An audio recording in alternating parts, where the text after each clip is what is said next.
Bienvenue sur la chaîne de Ciel et Espace. Pensez à liker et à vous abonner à la chaîne pour suivre nos actualités et nous soutenir.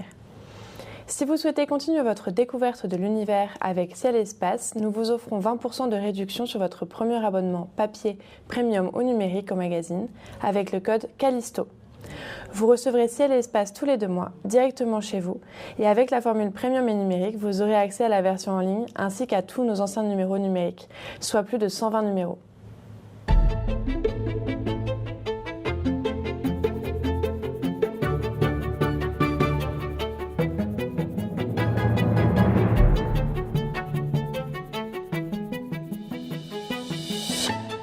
Eh bien, bonjour à toutes et à tous. Bienvenue dans ce grand entretien de Ciel et Espace enregistré en public à la Cité internationale universitaire de Paris, en partenariat avec le Club des chercheurs de la Fondation Victor Lyon, avec le ministère de l'Enseignement supérieur et de la Recherche, la ville de Paris, et à quelques encablures du parc Montsouris et du siège de l'Association française d'astronomie.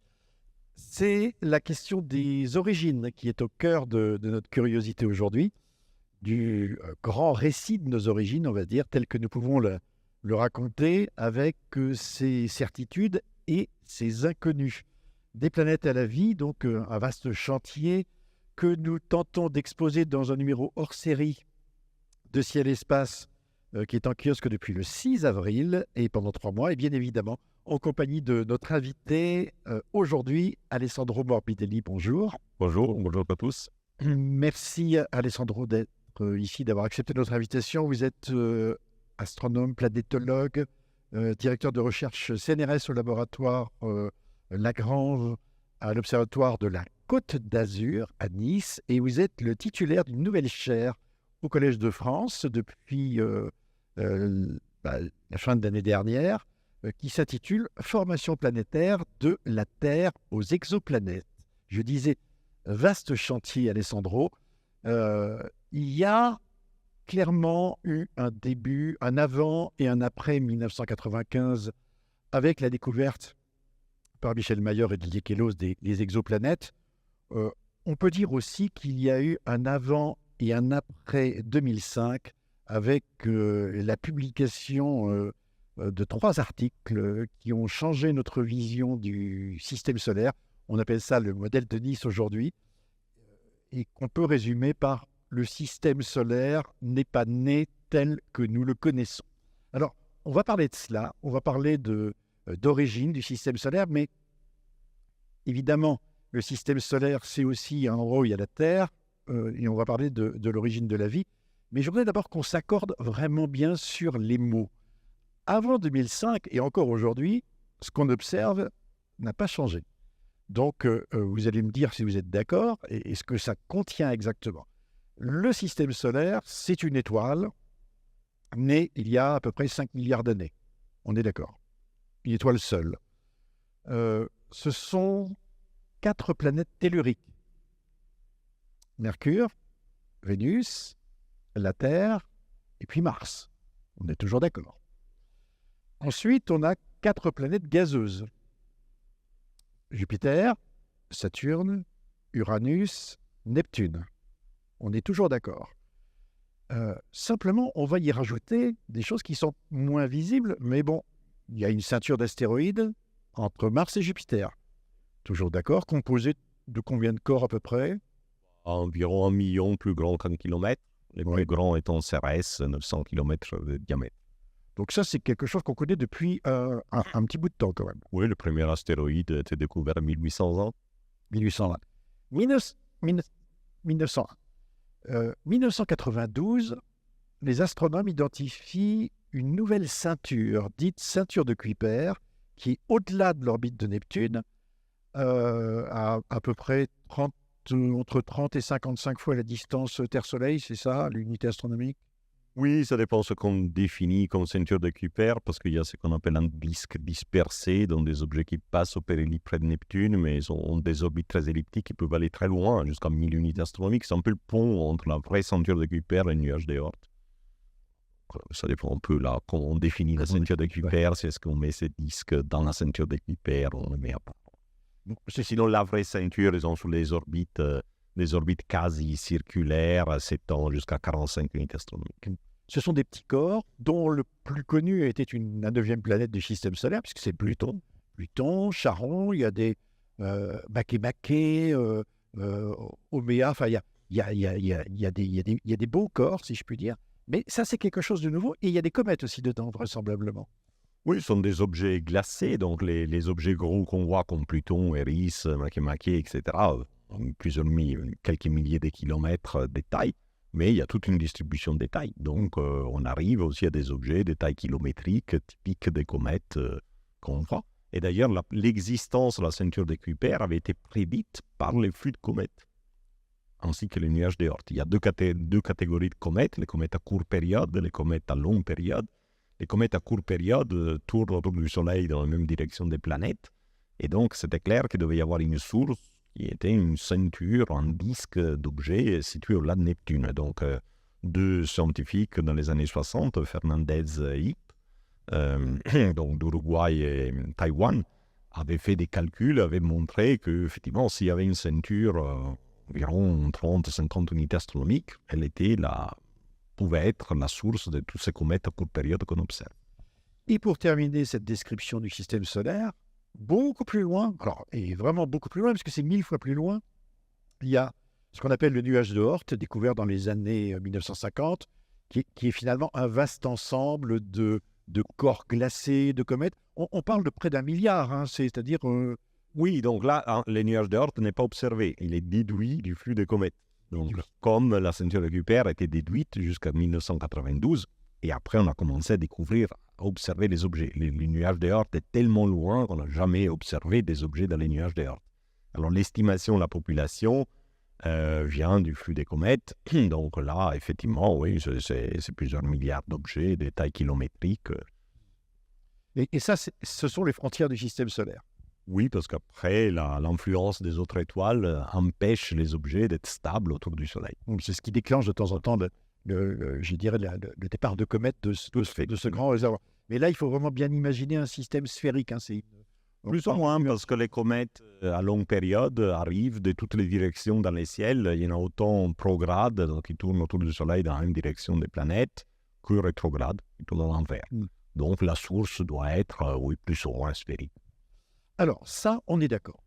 On est d'accord, c'est le système solaire tel qu'on l'observe aujourd'hui, c'est le système solaire tel qu'on l'observait avant 2005.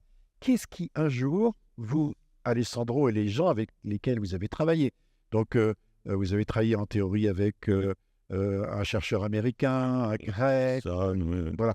Et vous arrivez en disant, attention, non, ça n'a pas toujours été comme ça. Qu'est-ce qui a déclenché cela? C'était la découverte de la ceinture de Kuiper, parce qu'on s'attendait à trouver, vu qu'on était au-delà des planètes, donc dans une région en principe plus fortement perturbée par les planètes, on s'attendait de trouver des objets sur un disque qui garde les vestiges d'un disque protoplanétaire. Ça veut dire qu'on s'attendait à ce que toutes les orbites soient presque circulaires et coplanaires, sur le même plan. Et pas du tout. Et on s'attendait aussi beaucoup de masse, parce que vu que les planètes sont à l'intérieur, là les planètes ne se sont pas formées, donc on s'attendait à trouver la masse originelle du disque. Et on trouve que toute la ceinture de Kuiper n'a même pas la masse de Mars, si on fait la somme de tous les objets. Il y a des objets avec des orbites circulaires et sur les plans des planètes, mais la plupart des objets ont des orbites assez excentriques, très inclinées, jusqu'à 40 degrés. Il y en a qui sont en résonance avec les planètes. Donc, c'est une région qui est très sculptée, a été très perturbée, très sculptée, et donc révèle que les systèmes solaires, à un moment donné, devaient être différents du système solaire actuel, parce qu'aujourd'hui, les planètes géantes ne perturbent pas fortement la ceinture de Kuiper. Donc, il fallait imaginer une transformation du système solaire qui puisse expliquer ces propriétés de la ceinture de Kuiper, y compris l'expulsion de la plupart des objets. Parce que vu qu'aujourd'hui, il n'y a même pas la masse de Mars dans la ceinture de Kuiper, ça veut dire que 99% de la masse initiale a été éliminée.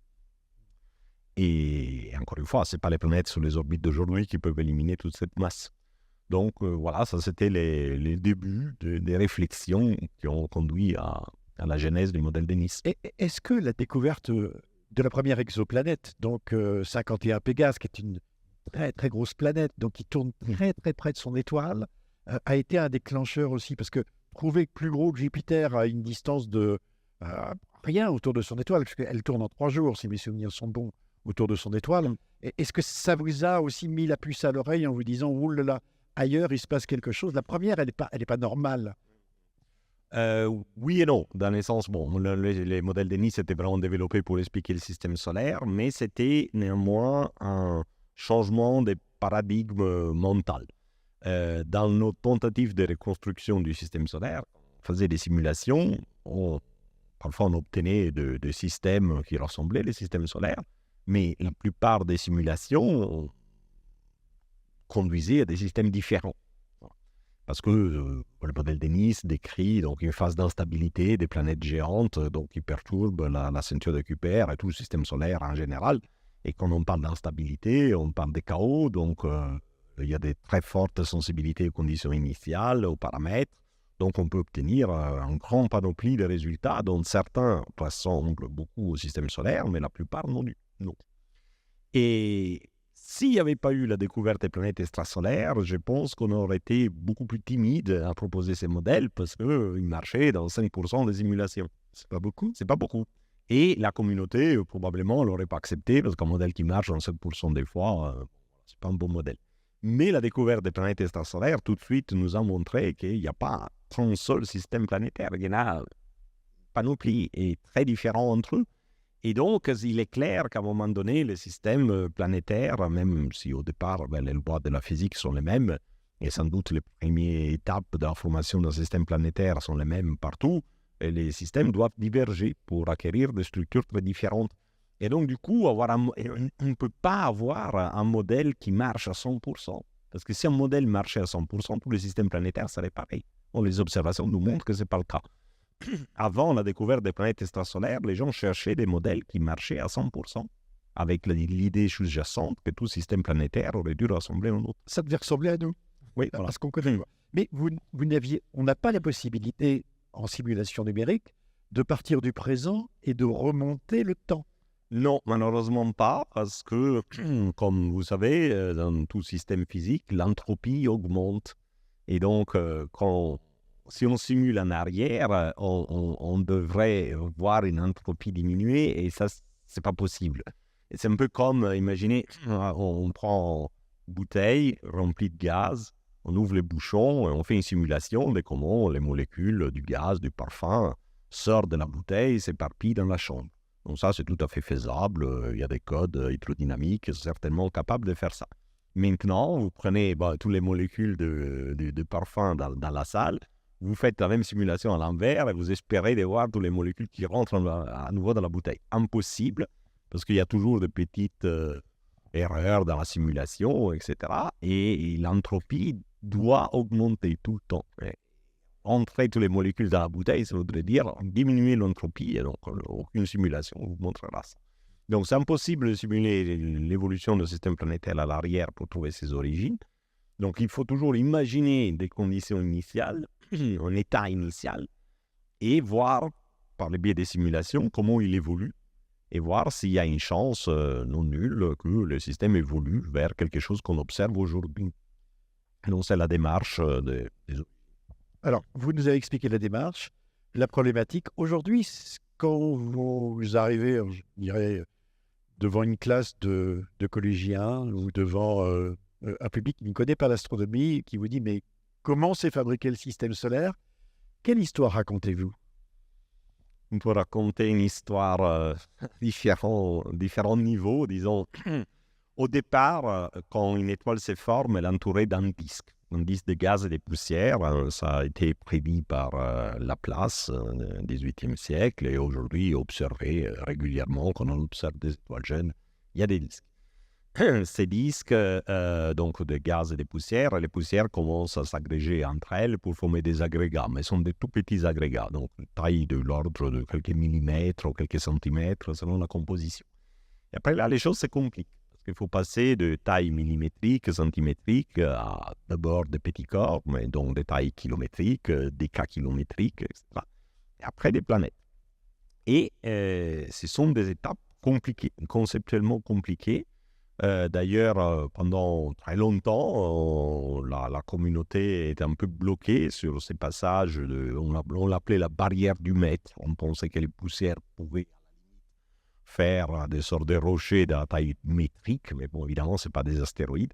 Et donc, comment passer du mètre au kilomètre, aux plusieurs kilomètres, c'était très compliqué. Aujourd'hui, on a compris qu'il y a des instabilités bifluides. Alors, ça se complique. Donc, c'est la couche du gaz qui interagit avec la couche de poussière et avec des forces de freinage et des rétroactions de poussière sur les gaz. Et bon, ça peut créer des instabilités qui permettent aux poussières de se concentrer dans des amas de poussière. Donc, on forme des tourbillons et les poussières calent dans ces tourbillons. Et quand on arrive à concentrer les poussières dans ces tourbillons, la gravité de l'ensemble des poussières peut garder les poussières ensemble. Donc, on dépasse ce qu'on appelle la densité des roches. Donc, on crée un amas autogravitant de poussière. À ce moment-là, les poussières ne peuvent plus s'éparpiller. Elles peuvent juste continuer à se contracter, tomber les unes sur les autres. Et on forme ainsi un pédicore. Pédicore, typiquement, la taille de 100 km. Parce qu'il faut avoir pas mal de masse pour ne pas être déchiré par les turbulences du disque. Et effectivement, c'est ce qu'on voit dans les météorites. Parce que les météorites, c'est des morceaux d'astéroïdes, des morceaux de planétésimaux. Et quand on regarde de quoi elles sont faites des petites billes de taille d'environ demi-millimètre, qu'on appelle les chondres, les inclusions réfractaires. C'est rare de trouver des choses plus grandes qu'un millimètre. Donc, effectivement, c'est des tas de graviers qui reposent les uns sur les autres, et ces graviers de base, c'est des objets sous-millimètres. Donc là, bon, c'est une étape qu'on a compris récemment, là aussi, à partir de le premier article sur ce qu'on appelle la streaming instability, qui en français on peut traduire instabilité courante, donc c'est les mouvements relatifs des poussières par rapport au gaz. C'est aussi 2005, Yudin et Goodman, donc c'était une grande année 2005. Les astres devaient être bien alignés. Et voilà, donc ça c'est l'étape formation des planétésimes. Après, il faut former les planètes. Alors, former les planètes telluriques est relativement facile. Les petits corps collisionnent entre eux, ils commencent à avoir une certaine gravité, et quand ils collisionnent à faible vitesse, leur gravité les réunit, et donc on forme des objets plus grands, d'abord des protoplanètes de la masse de Mars, Mercure, et après ces protoplanètes peuvent aussi fusionner par des impacts géants pour former des planètes majeures, comme la Terre, Vénus. On sait que la Terre a eu au moins un impact géant, celui qui a donné origine à la Lune, donc tout colle à peu près dans ce scénario qui en fait est assez ancien. Safronov, un savant russe, déjà dans les années 60, 1960, avait déligné ces scénarios. Après, dans les simulations, a été reproduit avec des simulations de plus en plus sophistiquées. Pour les planètes géantes, à nouveau crise. Parce que pour faire une planète géante, il faut faire un noyau d'abord, qui soit au moins une dizaine de masses terrestres, et très vite, parce que les gaz ont tendance à disparaître très vite, en quelques millions d'années seulement. Donc il faut faire, alors que dans les systèmes internes, on fait, en quelques millions d'années, on fait Mars, la Terre a mis plusieurs dizaines de millions d'années pour se compléter, la formation lunaire environ 100 millions d'années plus tard. 5 fois plus loin, ou tout est plus lent, parce que les périodes orbitales, la période orbitale de Jupiter est 12 ans au lieu d'un an, donc tout est 12 fois plus lent. Il faut faire un objet de 10 masses terrestres en 3 millions d'années. Donc là, voilà, crise. Et la crise a perduré très longtemps, jusqu'à les années 2010-2012, quand un nouveau processus a été mis en exergue par des collègues en Allemagne d'abord, puis en Suède, et qui est la pebble accretion, ça s'appelle en anglais. Donc c'est l'accrétion de poussière individuellement. Donc quand un objet commence à être suffisamment grand, disons la masse de la Lune, il commence, dans les systèmes solaires externes, il commence à capturer les poussières une par une. Et donc il grandit non pas par une série d'impacts ou de grands impacts géants, mais plutôt par une accrétion très gentille d'une poussière après l'autre en très grande quantité.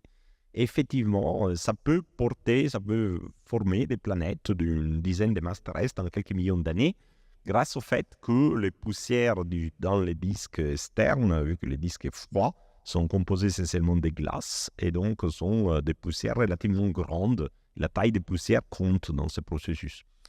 Et donc aujourd'hui, on pense que les planètes telluriques et les planètes géantes se forment par deux processus différents. Et d'où leur grande différence en nature, hein, donc en termes de masse, en termes de rapidité de formation, et donc la possibilité d'accréter du gaz avant que les gaz disparaissent, ce qui fait à la fin les planètes géantes. Sauf qu'à un moment donné, tout ça s'est mis à bouger.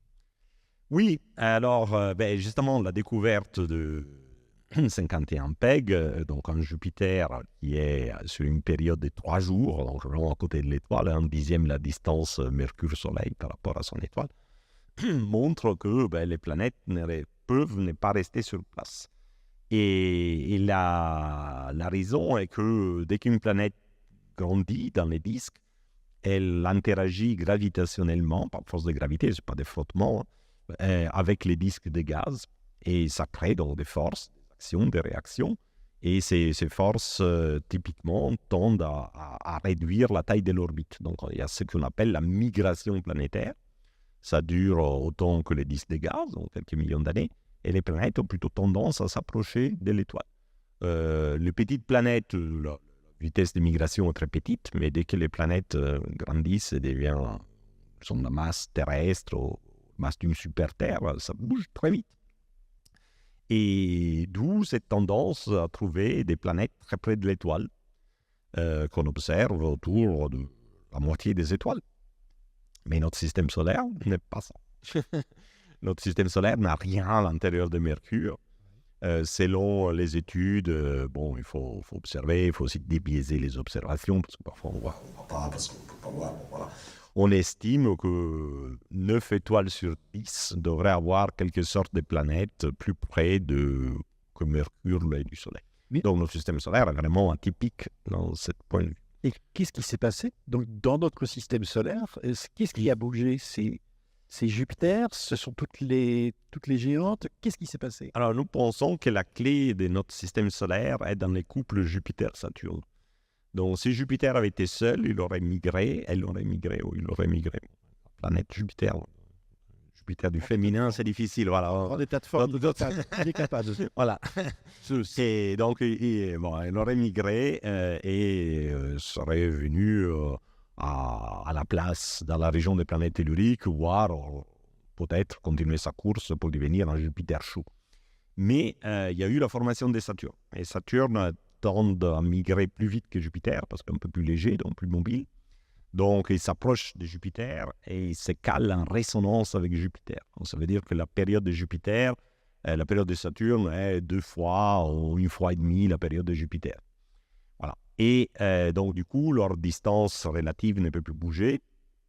Et les deux planètes de concert modifient la structure du disque d'une manière qui bloque leur migration, voire l'inverse. Il est même possible, si les disques protosolaires étaient suffisamment froids, qu'une fois que Saturne a attrapé Jupiter, Jupiter et Saturne soient répartis vers l'extérieur.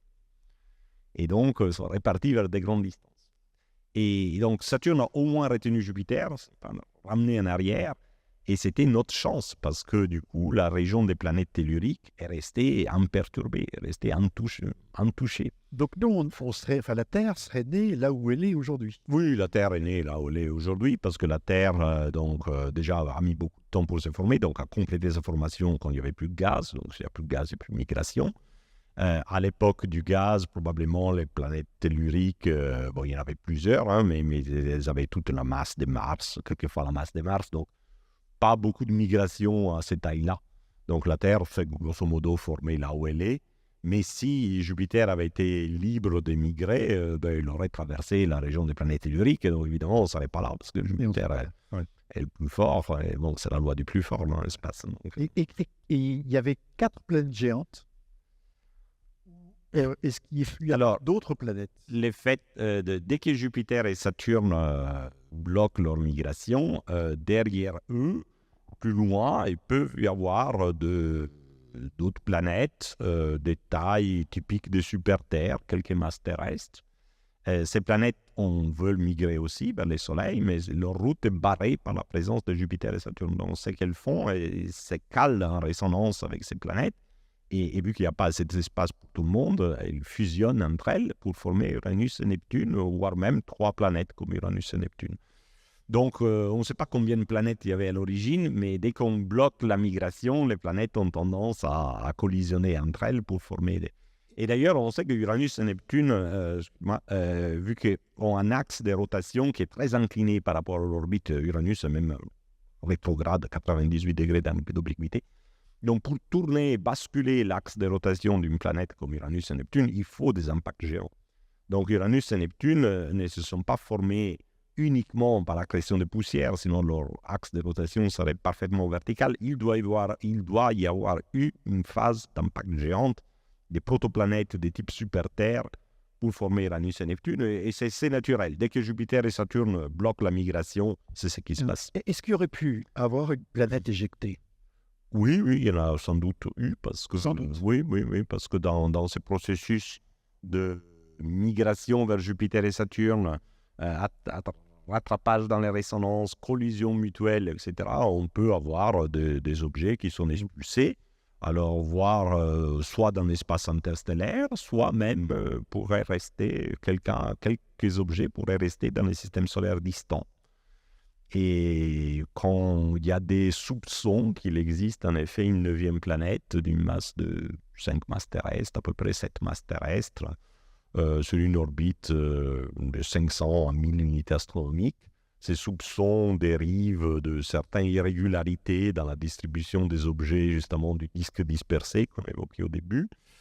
Mais bon, c'est pas certain, parce qu'on ne connaît pas beaucoup d'objets. Les biais observationnels pourraient jouer des tours, on n'est pas tout à fait certain. Ouais. Mais cette planète pourrait être là, et si elle est là, voilà, c'est certainement une planète éjectée et parquée sur une orbite elliptique distante. Et bien froide. Et bien froide, bien sûr. Parce que j'ai vu dans le modèle de Nice, il était un modèle contributif. C'est-à-dire que entre le moment où vous avez déclenché les premiers papiers pour parler de ces instabilités, tout le monde s'est bien contribué. Oui. Et tout le monde s'est bien essayé d'améliorer le modèle. Et aujourd'hui encore, on essaie d'améliorer cette histoire pour la rendre encore plus solide. Oui, tout à fait. Disons, le modèle a été apprécié par la communauté. Donc, il y a eu plusieurs personnes qui ont décidé déjà de le reproduire. Hein. C'est l'étape première. Quand il y a quelqu'un qui propose un modèle, si le modèle a l'air prometteur, la première chose, de le reproduire. On ne s'est pas trompé. Donc, les gens ont commencé à le reproduire. Donc, OK, on n'avait pas triché. Et après, essayer de l'améliorer. Donc, par exemple, quelqu'un, Konstantin Batygin, qui à l'époque était étudiant encore en doctorat, il avait proposé que, si on faisait une instabilité, non pas avec 4 planètes, mais avec 5, donc Jupiter, Saturne, Uranus, Neptune et une autre planète analogue, les taux de succès augmentaient, par exemple. Et on perdait une planète, et donc on restait avec 4 à la fin. Mais c'était plus probable de perdre une planète et placer les autres 4 là où elles sont les planètes aujourd'hui, que partir avec 4 planètes, de placer là où elles sont aujourd'hui sans perdre aucune. Voilà. Donc ça, c'était sa grande contribution, par exemple. Puis nous-mêmes, nous avons travaillé pour améliorer le modèle, parce que la première version du modèle de Nice, les conditions initiales des planètes étaient arbitraires, donc un peu ad hoc pour que ça marche. Mais on a vite compris que les planètes migrent dans les disques de gaz, elles se calent en résonance, et donc on a dit, nos conditions initiales ne ressemblent à rien. Et donc en 2007, on a tout refait. En partant des conditions initiales qui venaient des simulations hydrodynamiques de migration qui donnaient les planètes, qui calaient les planètes en résonance. Du coup, on n'avait plus aucune liberté sur les conditions initiales des planètes. Et les seuls décrets de liberté restants dans les modèles étaient la masse initiale de la ceinture de Kuiper. Et donc, il a fallu tout refaire, toutes les simulations, on a montré que ça marchait, etc. Donc, de 2007-2009, on a fait que ça. Est-ce que vous arrivez à dater les événements?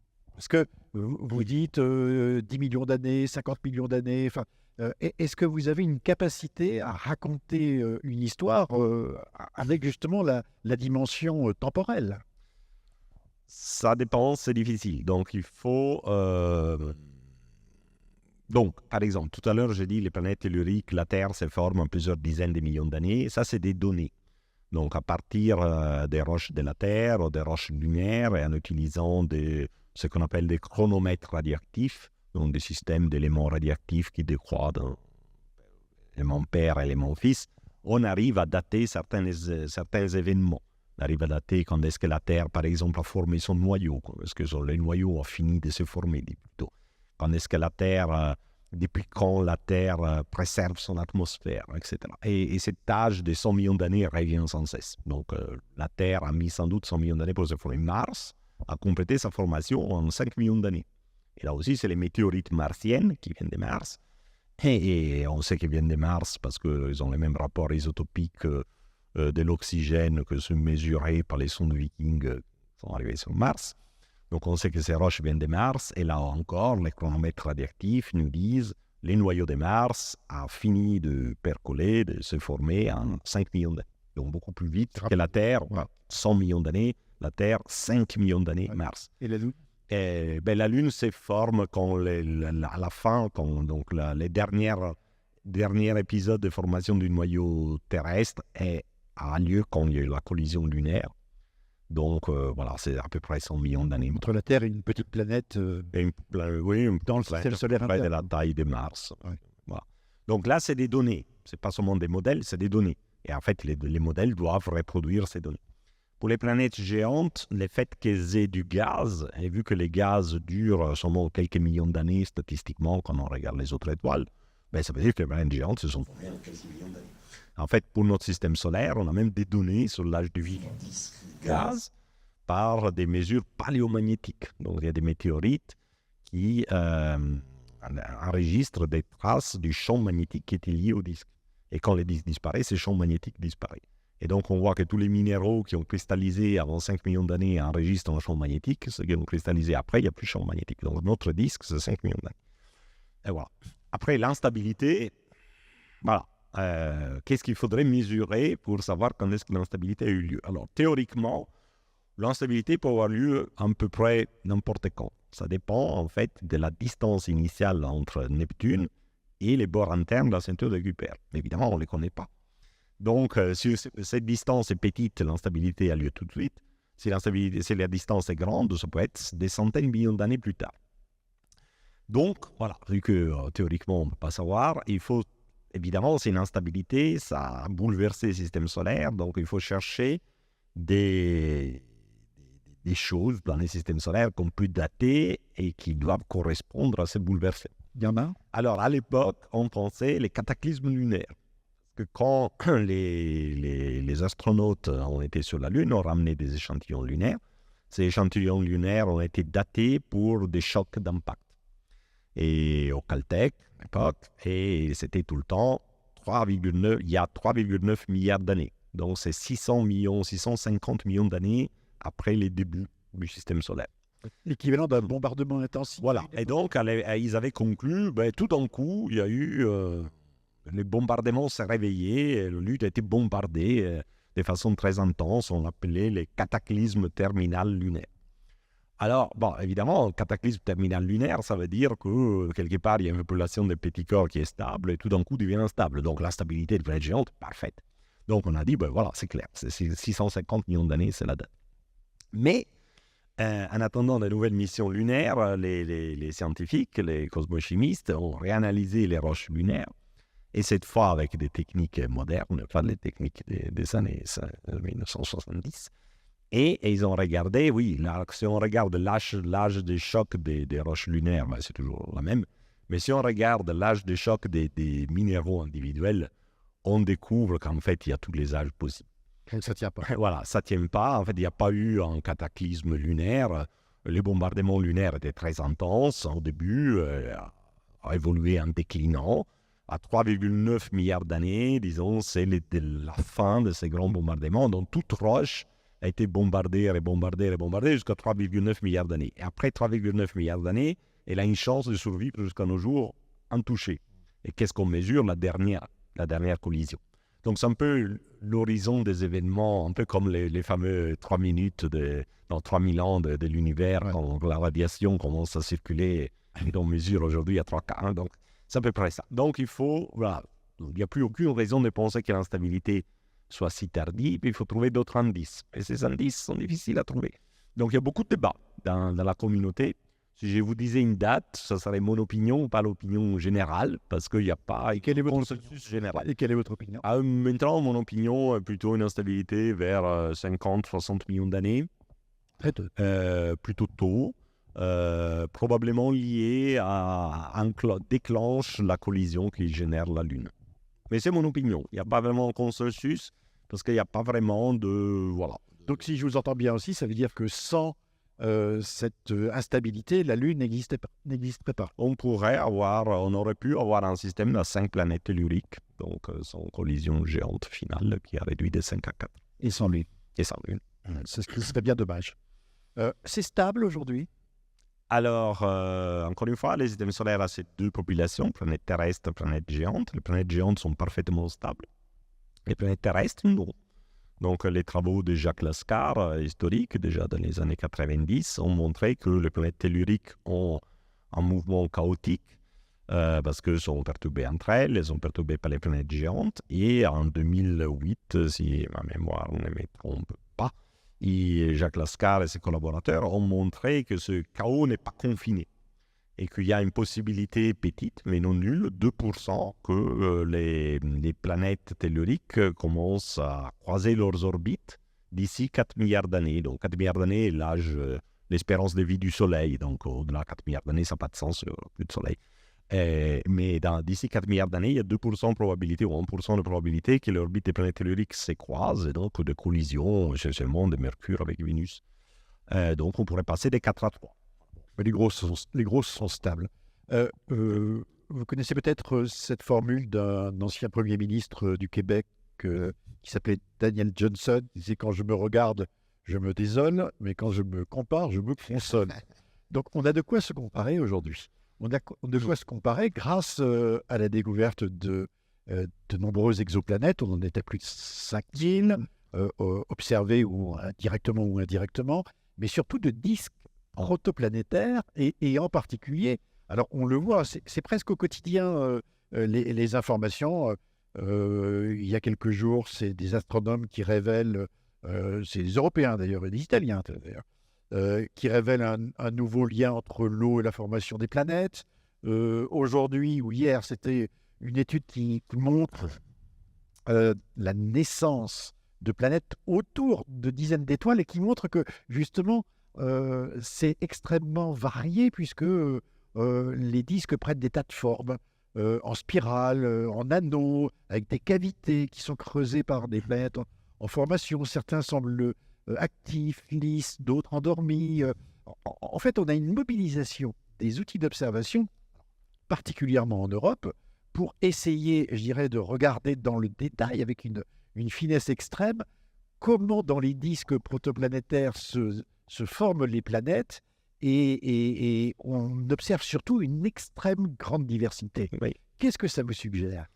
Oui, effectivement, donc on observe les planètes extrasolaires, donc sont des planètes finies autour d'étoiles de la séquence principale, donc c'est des systèmes planétaires aboutis, mais on veut essayer de voir des systèmes planétaires en formation. Donc il y a beaucoup de recherches pour ces disques protoplanétaires qui sont autour de toutes les étoiles jeunes, qu'on observe soit en lumière diffusée, donc là on voit la distribution des petites poussières micrométriques qui diffusent la lumière de l'étoile, soit avec des radiotélescopes comme ALMA au Chili, on voit la radiation émise par des poussières millimétriques donc qui rayonnent dû à leur température. Donc ça donne des informations différentes. Les petites poussières tracent plutôt la surface des disques, les poussières millimétriques tracent plutôt la distribution de la matière sur le plan médian où les planètes sont en train de se former.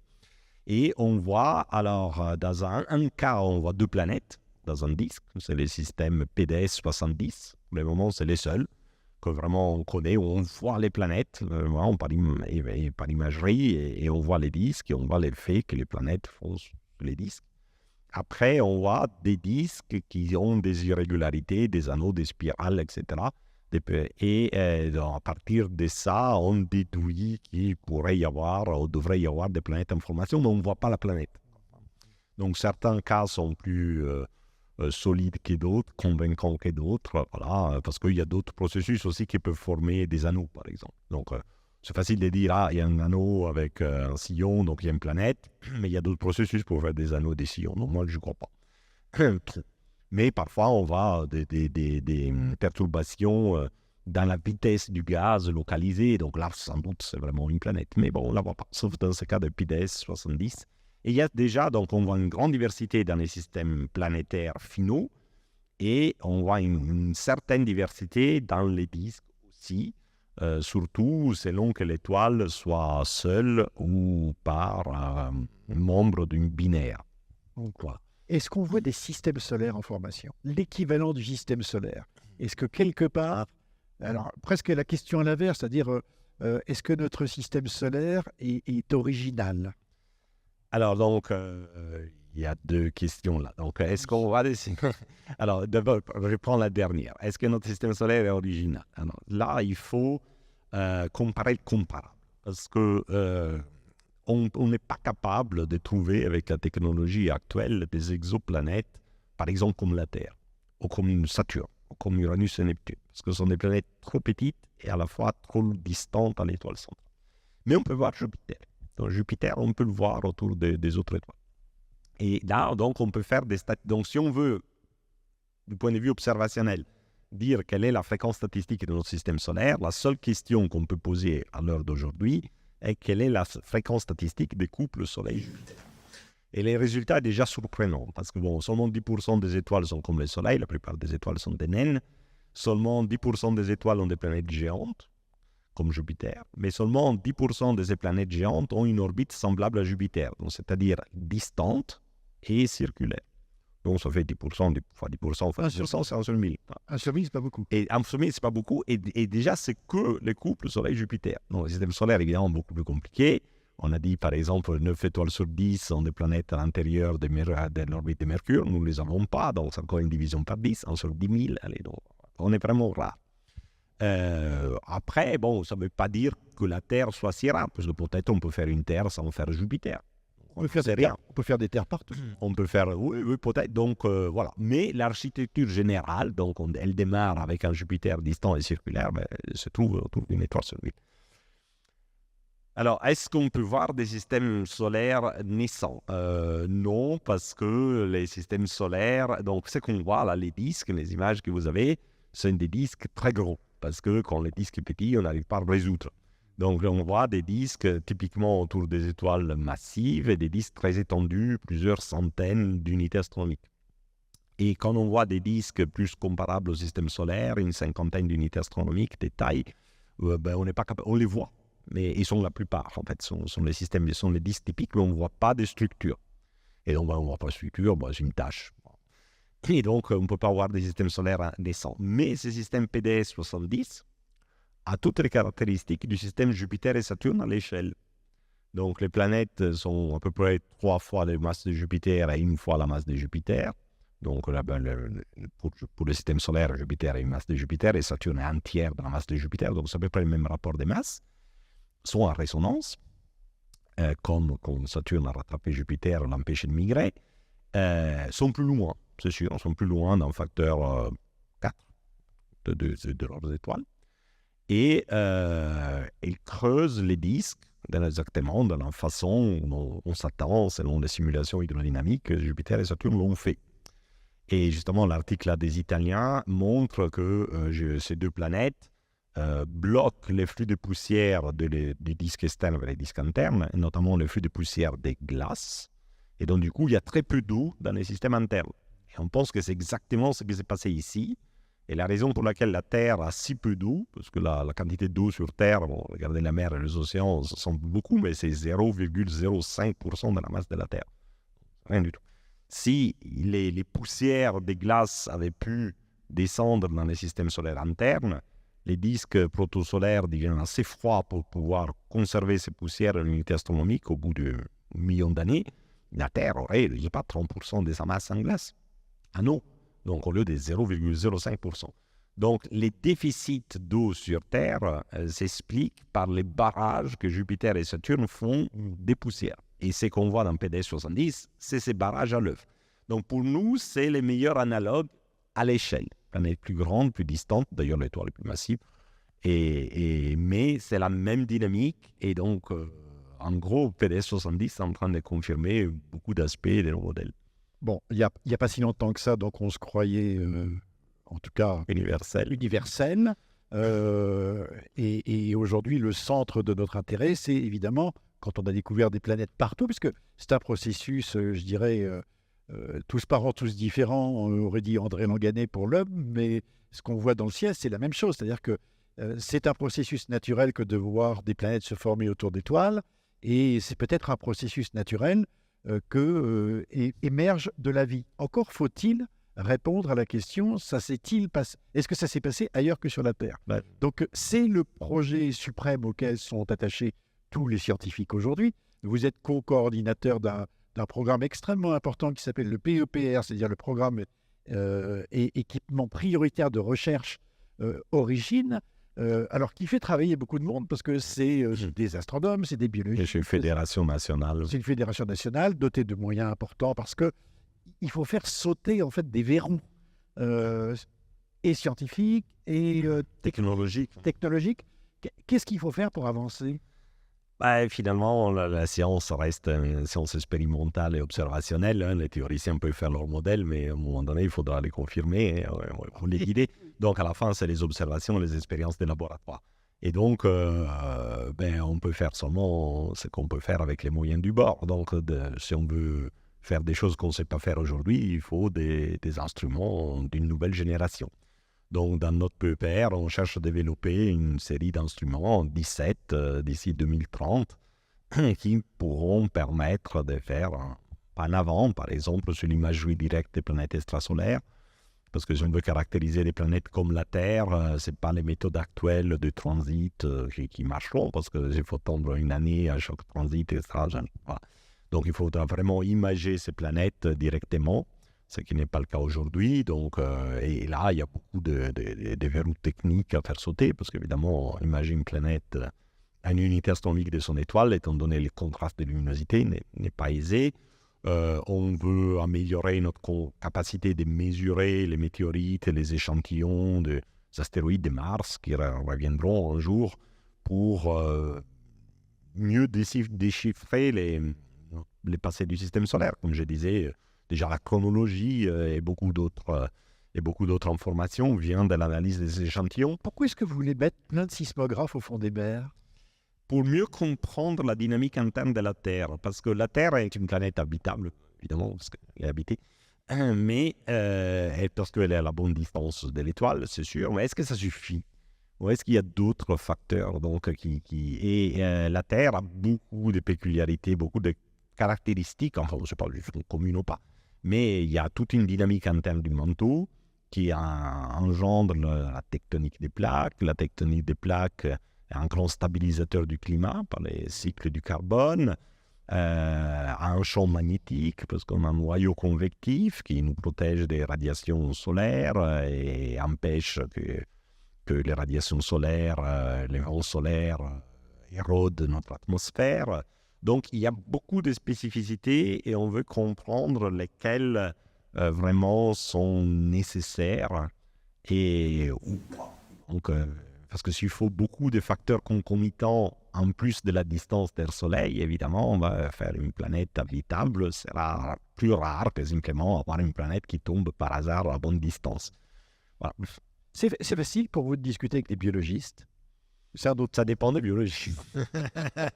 Non, mais j'ai l'impression que c'est un peu un autre monde, parce que quand on discute avec des astronomes et des biologistes, on sent bien, alors je vais un peu caricaturer, mais en disant, voilà...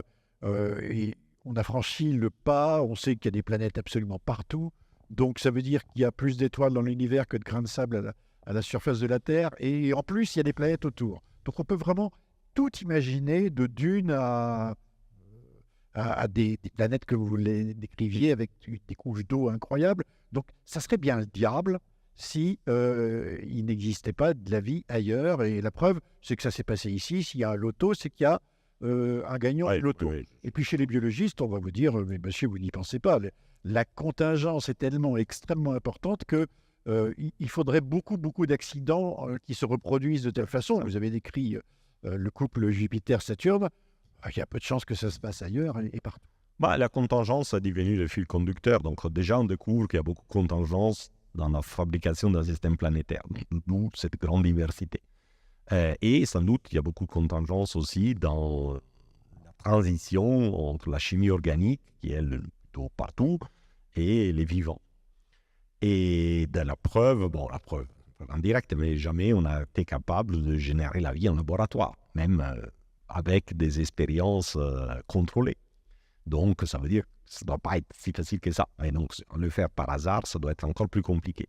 Les biologistes nous disent aussi que nous sommes tous descendants d'un unique ancêtre commun, le fameux Lucas. Qu'est-ce que ça veut dire? Que la vie sur Terre est apparue une seule fois. Ou au moins, il y a une seule apparition de la vie qui a survécu. Peut-être que la vie est apparue plusieurs fois, mais il y a toutes des branches mortes. Il y a une seule fois où la vie a su émerger et perdurer. Donc, si c'est une seule fois, si c'était si facile que ça d'engendrer la vie, on pourrait avoir, comme on a des milliers d'espèces, on pourrait penser d'avoir une dizaine de formes vivantes qui descendent d'ancêtres distants. Et ce n'est pas le cas. Nous descendons tous du même ancêtre. Donc, la vie a apparu et a perduré une seule fois. La transition des prokaryotes aux eucaryotes a eu lieu une seule fois. Parce que tous les eucaryotes, encore une fois, ont adoptent les mêmes structures. Donc, s'il y avait eu plusieurs passages prokaryotes-eucaryotes, on aurait des eucaryotes qui ne sont pas parentés entre eux. En revanche, par exemple, les biologistes disent que le passage du monocellulaire au pluricellulaire a eu lieu plein de fois. Donc, ça doit être quelque chose d'assez facile. Parce que ça a eu lieu plein de fois. Il y a plusieurs êtres pluricellulaires qui ne sont pas parentés entre eux. Donc, ça a eu lieu plusieurs fois. Mais il y a eu donc au moins deux passages, l'émergence de la vie et les passages aux cellules au noyau, donc les eucaryotes, qui ont eu lieu une seule fois sur la vie de la Terre. Avec succès, disons, avec possibilité de perdurer, bien sûr. Donc, ça veut dire qu'il y a des goulots d'étranglement, des contingences rares. Mais bon, une contingence rare, ça veut dire simplement que la vie est rare. Ça ne veut pas dire que la vie n'existe nulle part ailleurs. Et c'est justement l'analogie du loto. Donc, gagner à la loterie est rare. Et quand vous jouez, achetez un billet, sans doute, on ne sait pas vraiment de gagner. Mais quand il y a un grand nombre de personnes qui jouent, il y a toujours un gagnant. Et cette rareté, ça se traduit en distance. Donc, si former une bonne planète habitable sur laquelle la vie a la chance de se développer, etc., est rare, statistiquement, cette planète sera loin de chez nous parce qu'il faudra explorer des millions d'étoiles, etc. C'est la probabilité sur 1 million, statistiquement, il faut visiter 1 million d'étoiles pour voir la prochaine. Si c'est sur 1 milliard, il faut voir 1 milliard d'étoiles, donc il faut aller loin, il faut être distant. Et là encore, l'analogie du loto est pertinente, parce que sans doute vous connaissez personne qui ait jamais gagné la loterie nationale, n'est-ce pas? Donc, ça veut dire que ce n'est pas un de vos proches. Voilà, donc, il faut être distant dans votre rayon de connaissances. Chacun de nous connaît une centaine de personnes à peu près. Et la probabilité est plus faible que ça, donc vous connaissez personne qui a gagné. Et pour la loterie de la vie, chaque étoile joue. La probabilité de gagner est sans doute faible. Il doit y avoir plusieurs gagnants dans l'univers. Probablement, ce ne sont pas nos proches. À quoi vous avez pensé la première fois où vous avez jeté un œil dans une lunette vous étiez plutôt jeune? Ah oui, disons, la première fois j'ai découvert les ciels, j'étais vraiment enfant dans un petit village en montagne où à l'époque il n'y avait pas de lumière. Et je me souviens, je suis sorti dans les jardins, ou plutôt les prés, c'était même pas un jardin. J'adaptais mes yeux comme défi de vaincre la peur du noir. Et donc, je sors, je résiste, il faut vaincre son défi, et en même temps, l'œil s'habitue à l'obscurité. Donc, après, je m'aperçois que l'obscurité n'existait pas, je commence à voir les arbres, je vois autour de moi, donc je me rassure, et puis je regarde en haut et je vois la Voie lactée. Et là, j'étais bluffé, je n'avais jamais vu un tel truc. Moi, j'ai grandi en ville, donc c'est comme Paris, rien. Et là, la découverte de la Voie lactée avait été extraordinaire. Donc, je suis rentré à la maison, j'appelais mon père, et j'ai dit, c'est quoi ça? Mon père, il était chimiste, astronome, essayait de m'expliquer, bien que mal, ce que c'était. Et puis, donc, la curiosité a commencé de là. Je commence à lire des magazines comme les vôtres, en Italie, italien. Et après, fin du collège, j'ai acheté mon premier télescope, fameux 11 cm. Et bien des années plus tard, pardon, Alessandro, mais bien des années plus tard, quand vous regardez le ciel, sachant ce que vous savez, est-ce que vous vous dites, ça ne m'intéresse pas, ça me rappelle le bureau? Non, je blague. Je veux dire, est-ce que je veux dire cette révolution? Parce qu'à l'époque où vous l'avez regardé, il n'y avait pas d'exoplanète. Le ciel était, je ne vais pas dire immanent, parce que le Big Bang était déjà passé par là, mais il était fondamentalement différent. Est-ce que vous vous dites, dans 50 ans, dans un siècle, qu'est-ce qu'on aura découvert, qu'est-ce qu'on aura trouvé? Est-ce qu'il faut que je laisse finalement beaucoup de place je dirais, à la surprise, à la créativité, à l'imaginaire? Ah, certainement, le développement de la discipline dans les derniers 20 ans, 30 ans, nous ont tellement surpris et les surprises ne vont pas se terminer. Et la discipline et la technologie évoluent très vite. Donc, c'est une époque géniale. C'est vraiment une époque pour la planétologie d'or parce qu'on est en train de vivre une révolution après l'autre et comprendre des phases qu'avant on ne comprenait pas. Et donc, voilà, c'est le moment. Il y a des moments comme ça, selon les disciplines. Par exemple, la mécanique quantique s'est fait dans les années 30. Et c'était le moment où tout progressait, etc. Et on a compris les atomes tout d'un coup, quoi. Après, bon, les sciences stagnent à nouveau. Et là, en planétologie, on est dans cette phase, clairement. Cette phase d'éclosion, de découverte, d'exploration, de nouveaux résultats. Et ça va certainement continuer plusieurs décennies. Et peut-être ça va un jour stagner parce qu'on va atteindre nos limites.